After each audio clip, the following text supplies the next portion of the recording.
श्री राधे राधे। भक्तों, मन एक ऐसी विचित्र वस्तु है कि वो संपूर्ण शरीर को खींच करके ले जाता है, जीवन को ही लेकर उधर चला जाता है जिधर वो जाता है, और वही प्रिय लगता है जिधर मन पहुंचा होता है। तो वो प्रियता मनुष्य की जो होती है वो मन के ऊपर आधारित हो जाती है। लेकिन यदि किसी की समझ बहुत अच्छी हो तो वो धीरे धीरे मन के ऊपर शासन करने लग जाता है। और नेचुरल रूप से कहा जाए अर्थात स्वाभाविक रूप से मन की जो गति है, स्थिति जो है, यदि वो भगवान की ओर हो बिना प्रयास के, तो निश्चित ही वो व्यक्ति सिद्ध होता है। सिद्ध का तात्पर्य मेरा यह नहीं है कि उसके सिद्धियां होती हैं, अंतर्यामिता होती है, बिना बताए कोई बात जान जाता है। ये सिद्धि का तात्पर्य मेरा नहीं है। ये भी सिद्धियां हैं, लेकिन ये भगवान के प्रेम से बराबरी में नहीं कही जा सकती है। भगवान का प्रेम तो सर्वोपरि होता है। भरत जी महाराज ने एक ही बात कहा था तीर्थराज प्रयाग से, जन्म जन्म रति राम पद यह वरदान नान। प्रभु श्री सीताराम जी के चरणों के प्रेम के अलावा और मुझे कुछ नहीं चाहिए, कोई सिद्धि रिद्धि नहीं चाहिए, यहाँ तक कि मोक्ष नहीं चाहिए। तो जिसका ये प्रेम भगवान से होता है, मन का अपने आप उधर ही रुझान हो जाता है, दूसरी तरफ जाता ही नहीं है, उसको संसार का कोई भी आकर्षण खींच नहीं पाता है। भक्तों, सामान्यतया देखने को मिलता है कि यदि किसी कन्या का विवाह होने को हो या बालक का विवाह होने को हो तो यही वो लोग मनाते रहते हैं कोई बाधा न पड़ जाए। परिवार के लोग भी चाहते हैं यही कि निर्विघ्न संपन्न हो जाए ये कार्य। यदि कोई विघ्न आएगा तो सब दुख से डूब जाएंगे, दुख में डूब जाएंगे, कहेंगे बहुत बड़ी बाधा आ गई विवाह में। किंतु जिसका विवाह मन से केवल भगवान के ही साथ हो गया हो, वो तो संसार के विवाह में बाधा ही चाहता है। ये सामान्य मनुष्य के समझ में ही नहीं आएगा। किंतु जिसने माता धर्म की संगति प्राप्त की हो, जो धर्म माता की सखी रही हो, सहचरी रही हो, उसके जीवन में ऐसा स्वाभाविक था। मैं आपको कल बता चुका हूं कि विमला नेविल जी धर्म माता की सहचरी थी, सखी थी। यद्यपि उनका बोबो जी के पास भी रहने का सौभाग्य था, उनका बोबो जी अर्थात उषा जी के साथ भी रही हो, लेकिन विशेष रूप से धर्म जी के साथ रही। विवाह उनको नहीं करना था क्योंकि कन्हैया को अपना प्रियतम मानती थी। उन्होंने आजीवन विवाह किया भी नहीं और अपनी सह अध्यापिकाओं को उन्होंने बताया कि उनके पिता ने जबरदस्ती विवाह करने के लिए, क्योंकि कन्या कुंवारी नहीं रहनी चाहिए, जबरदस्ती शादी करने के लिए विद्यालय से उन्हें घर बुलवाया। वो भी टीचर थी वहीं पर जहां उषा जी प्रधान अध्यापिका थी, जहां धर्म जी शिक्षिका थी, जहां सुशीला जी शिक्षिका थी, वहीं अम्बाला में वो भी शिक्षिका थी, विमला नेविल जी। और पिता ने अपना धर्म, अपना कर्तव्य समझ के उनको बुलाया कि घर आ जाओ, तुम्हारी शादी बहुत जरूरी है। अब वो मन ही मन भगवान से प्रार्थना करने लगी कि प्रभु, मैं तो केवल आपको ही अपना प्रियतम और पति मानती हूँ, इसलिए मैं नहीं संसार में किसी से विवाहित होना चाहती है। पिताजी मुझे बहुत परेशान कर रहे हैं, आप ही कुछ करिए। तो उन्होंने अपनी सह अध्यापिकाओं को बताया था, जब पिताजी ने जबरदस्ती बेटी विमला नेविल की शादी करना चाहा किसी बालक के साथ, बुलवाया घर कॉलेज से, तो महाराज क्या लीला हुई है कि वो 2 मंजिल की सीढ़ियों से लड़खड़ा करके गिर गए। और गिरने का मतलब ही था कि काफी चोट आ जाना। पिताजी को तो बहुत दुख हुआ कि लगता है शादी कैंसिल हो जाएगी, क्योंकि इतनी जल्दी तो लड़की ठीक नहीं हो पाएगी। और विमला नेविल जी की खुशी का कोई ठिकाना नहीं। रिश्ता होना टल गया, और वो तो आनंद विभोर की कन्हैया ने मुझे संसार के बंधन से बचा दिया, बचा लिया प्रभु ने मुझे संसार के बंधन से। ठाकुर की कृपा मानकर बहुत खुश हुए। ऐसी आंतरिक दृढ़ता से भरी थी वो। भक्तों, वो बाद में तो विरक्त थी, लेकिन विरक्त होने पर भी उनका अपने पूरे परिवार पर बड़ा प्रेम रहा, क्योंकि बड़ी सरल स्वभाव की थी। उन्हें हर कार्य में सहयोग देती रही, आध्यात्मिक और शिक्षा दोनों में ही। अपने भाई पुरुषोत्तम की आकस्मिक दुर्घटना होने पर पूरे रास्ते रोती हुई गई, क्योंकि सरलता बहुत थी। इसीलिए दुख देखा नहीं जाता था किसी का उनसे। लेकिन जब वहां जाकर के पहुंची हैं, तो दृढ़ता से सामना किया और कहा कि इतना ही संबंध था उसका, इसलिए बहुत बहुत ज्यादा समझदारी के साथ सब्र रखा। उनकी सखियां जो आज भी हैं वृंदावन धाम में, वो लोग बताती हैं कि इतना ज्यादा प्रभु से प्रेम था, हृदय कृष्ण प्रेम से भरा रहता था विमला नेविल का, कि कीर्तन करते करते शरीर में कंपन होने लगता था और आंसू की धार चल पड़ती थी, और कभी कभी तो मूर्छित भी हो जाती थी कृष्ण नाम के कीर्तन में। और सेवामय जीवन था। मुख्य सेवा थी भगवान की, और दूसरे नंबर पर भगवान के भक्तों की सेवा, गरीबों की सुख सेवा, दीन दुखियों की सेवा। भगवान के लिए वस्त्र तैयार करना, मुकुट बनाना, ये सब खुद ही केवल नहीं किया, दूसरों को भी सिखाया।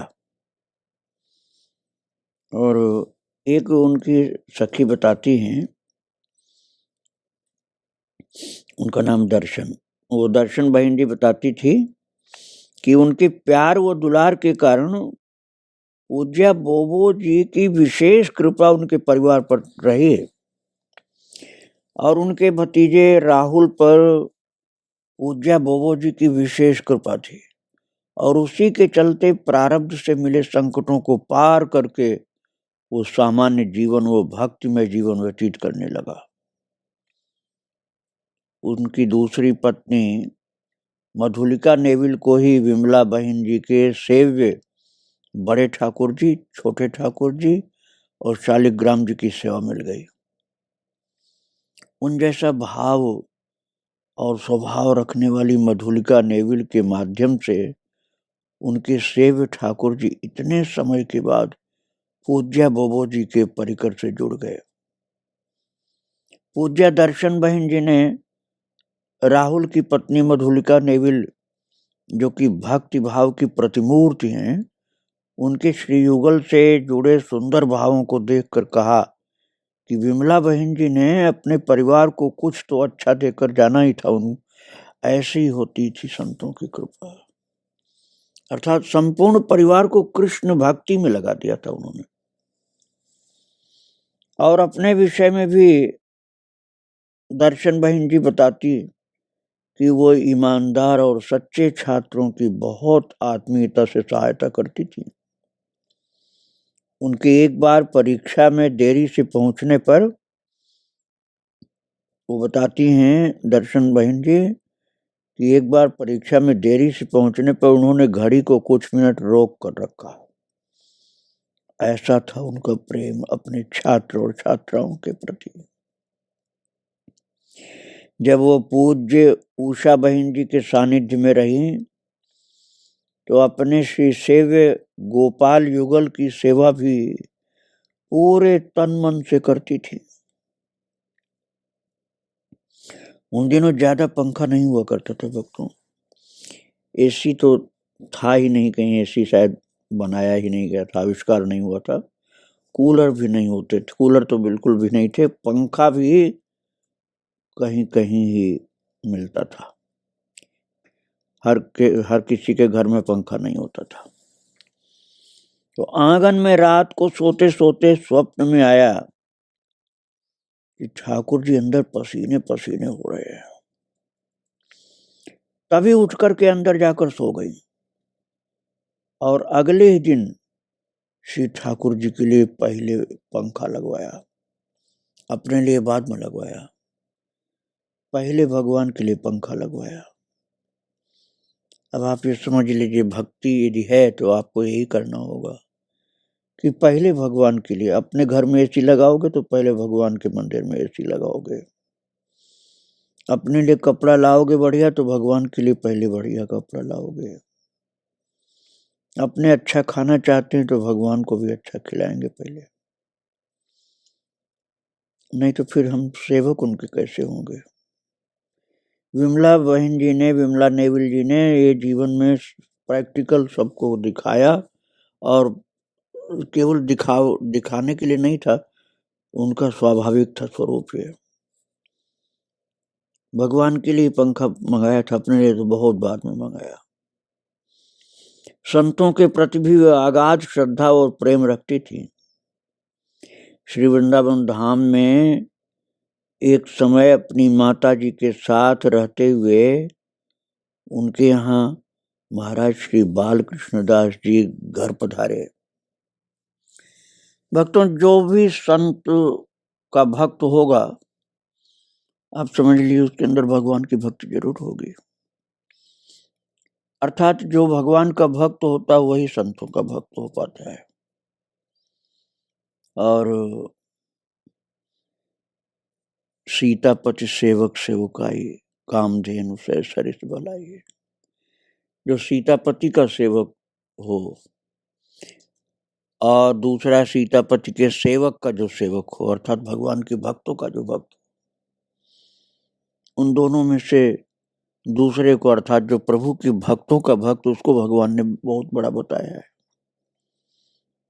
अर्जुन से कहा है, जो मेरे भक्तों का भक्त हो वो अर्जुन मुझे बहुत प्रिय होता है। तो मैं आपको बतला रहा था, विमला नेविल जी माता के घर में एक बार श्री बाल कृष्णदास जी महाराज पधारे, जो एक महान पुरुष थे, एक महान संत थे, और संत वेश में सखी थे वो। तो उनके आगमन पर विमला नेविल माता पकौड़े बना करके उनका स्वागत करना चाहती थी, उनको भगवान का भोग पकौड़ा का खिलाना चाहती थी। तो पकौड़े बनाते हुए गरम तेल पूरे हाथ पर उनके गिर गया, विमला नेविल जी के, और हाथ जल गया महाराज। अब आप देखिए उनकी स्थिति कैसी थी। पूरे हाथ पर गिरा था गरम तेल उबलता हुआ, ऐसा नहीं कि उंगली केवल जली हो, पूरे हाथ पर गरम तेल गिर गया उबलता हुआ। और महाराज फिर भी प्रेम से कपड़े से हाथ को ढक करके बाल कृष्णदास जी को पकौड़े खिलाती रही, आनंद विभोर। और इतनी सहनशीलता थी कि अपने कष्ट को छिपा के रखे। उनको ये नहीं ज्ञात होने दिया कि सारा हाथ जला हुआ है उनका। बाल कृष्णदास जी महाराज को ये ज्ञात नहीं होने दिया विमला नेविल जी ने कि उनका हाथ संपूर्ण रूप से जल गया है, और वो जरा सी भी टिस की आवाज, दर्द की आवाज मुंह से नहीं निकलने दी। और महाराज जी को, बाल कृष्णदास जी को पकौड़े खिलाती गई। बहुत बाद में लोगों को पता चला कि पकौड़े बनाने में पूरा हाथ उनका तेल गिर जाने से जल गया था, और तब भी वो महाराज जी की सेवा करती जा रही थी, पकौड़े प्रेम से खिला रही थी, हंस हंस के खिला रही थी, जबकि अपार दर्द था हाथ में। तो भक्तों, ये कार्य सामान्य व्यक्ति नहीं कर सकता है। सामान्य व्यक्ति क्या करेगा? भक्त भी होगा, उसकी बात भी मैं कर रहा हूं। साधक भक्त जो होगा वो तुरंत दूसरे को लगा देगा कि मेरी उंगली जल गई, और हाथ पूरा जला तो भागेगा वो, और कहेगा हाथ जल गया, दूसरे लोग कर लो भाई ये काम। लेकिन उन्होंने तो दूसरे को बुलाया ही नहीं, माता ने, विमला नेविल ने अपने हाथ से ही संत की सेवा की। वे कितनी उच्च कोट की महान अध्यापिका थीं, उस विषय में आपको बता रहा हूं कि जब वो श्रीधाम वृंदावन में आकर के रहने लगी थी, तो मथुरा के चमेली देवी खंडेलवाल गर्ल्स इंटर कॉलेज में, जो मसानी में है, उसमें प्रोफेसर रही। वहां एक अच्छी अध्यापिका होने के कारण उनकी बहुत प्रतिष्ठा थी, और उनके सेवानिवृत्त हो जाने के बाद भी पर्रिकर की एक बहन विमला कपूर को बिना ही इंटरव्यू लिए, मात्र विमला बहन जी की छात्रा होने के कारण रख लिया गया था। इतनी ख्याति थी उनकी एक अध्यापिका होने के कारण कि जो विमला नेविल की जो शिष्या है, उससे इंटरव्यू लेने की जरूरत नहीं है, उसको टीचर के रूप में स्वीकार कर लिया गया। नौकरी उसकी लग गई बिना इंटरव्यू के, क्योंकि विमला नेविल जी ने पढ़ाया है, इस विश्वास के साथ कि वो बहुत ही अच्छी होंगी, उनको नौकरी दे दी गई थी। तो युगल प्रेम अर्थात राधा कृष्ण के प्रेम में ऐसी डूबी रहती थी कि संसार में जल्दी किसी से मिलती जुलती नहीं थी, बातचीत जल्दी नहीं करती थी, और टीचर का कार्य जब करती थी, जब तक विरक्त नहीं हुई थी, टीचर का भी कार्य किया था, अध्यापिका का कार्य, तब तक इतनी ईमानदारी से पढ़ाई थी कि उनको लोग बहुत याद करते हैं आज भी।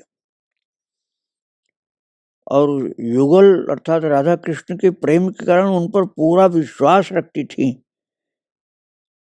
सहचरियां, सखियां।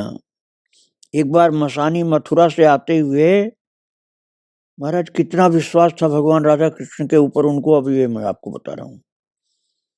मथुरा में मसानी के पास कॉलेज है जिसमें वो टीचर थी, तो वहां से वृंदावन आते हुए ट्रेन में उनके पैसों की थैली रह गई, और वापस आने के बाद अपनी छात्रा निर्मला बहन को वापस लाने भेजा कि जाओ ट्रेन से मेरी पैसे की थैली ट्रेन में रह गई, वो ले आना। अब देखिए उनका विश्वास, उन्होंने कहा कि ईमानदारी का पैसा है, मेरा कहीं जाएगा नहीं। और ट्रेन की सफाई होने के बाद भी वो थैली वहीं मौजूद थी। उन्होंने कहा था उस अपने छात्रा निर्मला बहन को कि मेरा बहुत ईमानदारी का पैसा है, वो कहीं नहीं खोएगा। मन में दृढ़ विश्वास था, और वही हुआ। उनकी छात्रा निर्मला जब वहां गई, जबकि ट्रेन की पूरी सफाई हो चुकी थी, तब भी वो थैली वहीं की वहीं मिली जहां बताई थी उन्होंने, और पैसे भी पूरे थे, उसमें कुछ भी कम नहीं हुए थे। और आज भी सभी बहनें उनके द्वारा बनाए गए चरित्र निर्माण से ही दृढ़ता से खड़ी रही।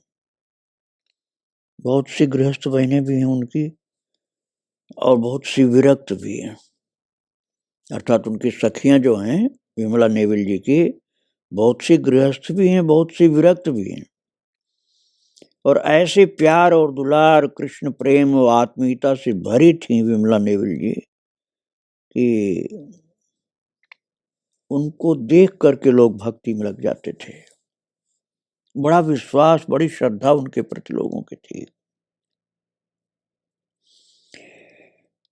भक्तों, मैं आपको धर्म कुटीर की बात सुना चुका हूँ धर्म जी के चरित्र में। तो धर्म कुटीर के निकट में राम जीवाई सत्संग भवन है, जहाँ रोजाना सत्संग आज भी होता है। तो धर्म जी का उन दिनों राम जीवाई सत्संग ही आनंद का आधार बनता, जब वहाँ यहाँ पर थी वो वृंदावन धाम में। और विमला नेविल जी तो उनके साथ रहती थी। विमला जी का साथ था ही उनकी लाहौर से ही संगिनी थी, मतलब बचपन से संगिनी थी धर्म जी की। अनन्या कृष्ण प्रेमी विमला जी धर्म जी पर अगाध श्रद्धा रखती थी, अगाध श्रद्धा।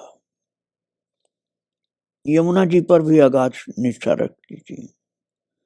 दोनों ही, अर्थात माता धर्म जी और विमला नेविल जी, दोनों ही घंटों यमुना पुलिन पर बैठी रहती। धर्म जी तो अपनी मस्ती में कुछ कुछ गुनगुनाती रहती थी, प्रभु के लीला का गान करती रहती थी धीरे धीरे धीमे स्वर में। और इधर विमला जी स्नान करके यमुना पुलिन पर रज में लोटपोट करती और गीले कपड़े से भी बालों में लोटती और हंसती और दोनों हाथों से रज को अपने ऊपर उड़ेलती। विमला नेविल जी धर्म जी देख करके हंसने लगती और वो बालू अपने ऊपर गीले कपड़े से लेटती हुई डाल देती और बावरी से होकर श्याम श्याम श्यामा श्याम श्यामा श्याम जय श्यामा श्याम ऐसे गाती रहती। भगवान राधा कृष्ण का नाम गाती रहती थी विमला नेविल जी और बालू में गीले कपड़े से लौटती रहती थी और हंसते हंसते धर्म जी लोटपोट हो जाती। धर्म जी जब देखती थी अपनी सखी विमला नेविल को कि यमुना में नहा करके यमुना जी की रज में अर्थात बालों में लौट रही और गा रही भगवान का नाम, तो उनकी भक्ति देख करके धर्म जी को बहुत आनंद आता। और भक्तों, पूज्या धर्म जी की प्यारी यही विमला नेविल शरीर के प्रारब्ध के अनुसार बाद में अस्वस्थ रही और 1984 की बिहार पंचमी, यहाँ श्री वृंदावन धाम में उसको बिहार पंचमी बोलते हैं क्योंकि बांके बिहारी का प्राकट्य हुआ था उस दिन, और जगह उसको विवाह पंचमी कहा जाता है क्योंकि उस दिन भगवान श्री सीताराम जी का विवाह हुआ था, अगहन की शुक्ल पक्ष की पंचमी। तो सन 1984 की बात है। आप उसको विवाह पंचमी, अगहन की पंचमी कहिए, वृंदावन की बोली में बिहार पंचमी आप समझिए। तो बिहार पंचमी से 10-15 दिन पहले विमला जी की हालत बहुत शोचनीय हो गई थी। सन 1984 की बात। वह हर पल महामिलन की ओर अग्रसर होती दिखाई दे रही थी, पर महाराज दुर्भाग्य था कि उनकी वृत्ति सदैव जो ठाकुर में लगी रही पूरे जीवन, न जाने कैसे परिजनों में लग गई, परिवार में लग गई। आखिरी टाइम की बात है, कभी पद्मा भाभी को पूछती, कभी राहुल को पूछती। और महाराज पूज्या धर्म जी उनकी नाम निष्ठा उच्च स्थिति से अनजान तो थी नहीं थी। बस बिहार पंचमी से एक दिन पहले धर्म जी ने विमला नेविल को उस स्थिति से सचेत करते हुए कहा, अरे ये क्या विमला, अब वृत्ति ठाकुर में जानी चाहिए, अब वृत्ति तुम्हारी भगवान में रहनी चाहिए और वृत्ति ठाकुर जी को छोड़कर कहीं नहीं जाए और वृथा चिंतन कुछ नहीं होना चाहिए, सावधान हो जा बिल्कुल। और महाराज धर्म जी ने सावधान उनको किया। उसी पल से, अर्थात शरीर छूटने के एक दिन पहले एक बड़ी कड़ाई से सावधान उन्होंने किया था, 1-1.5 दिन पहले। और उसी पल से विमला जी का जो हरि नाम शुरू हुआ तो महाराज 1-1.5 दिन तक, अर्थात शरीर के आखिरी टाइम तक, आखिरी सांस तक विमला नेविल जी के मुख से नाम छूटा ही नहीं, लगातार नाम निकलता रहा, लगातार प्रभु का नाम विमला नेविल के मुख से निकलता ही रहा। और आंखें उन्होंने बंद कर ली, परिवार को भूल गई। और उनसे जब पद्मा भाभी को बुलाने की बात पूछी गई तो बिल्कुल उन्होंने सुना ही नहीं उस चीज को, जबकि थोड़े समय पहले वो परिवार को याद कर रही थी। लेकिन जब डांट पड़ी उनको अपने गुरु धर्म जी की, तो वह ऐसी सावधान हुई कि उनसे उनके परिवार की अर्थात उनकी भाभी को बुलाने की बात पूछी गई तो निर्लेप सी पड़ी, नाम लेती रही, किसी के कुछ नहीं सुना उन्होंने।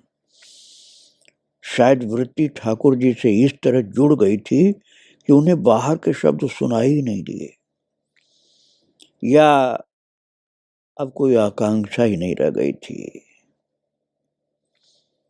और विहार पंचमी जो बांके बिहारी का प्राकट्य दिवस है, श्री बिहारी जी का प्राकट्य दिवस मनाती हुई विहार पंचमी को माता विमला नेविल भगवान बांके बिहारी की प्यारी छवि में ही अर्थात प्रभु के चरणों में विलीन हो गई, उनके धाम को प्राप्त कर ली। संसार के बंधनों से तो मुक्त हो ही गई थी, कन्हैया के प्रेम में पगी हुई धर्म माता की कृपा से भगवत धाम को प्राप्त कर गई, प्रभु की सेवा में पहुंच गई। इसी महान माता विमला नेविल जी के चरणों में बारंबार प्रणाम। श्री राधे राधे, जय जय श्री राधे श्याम।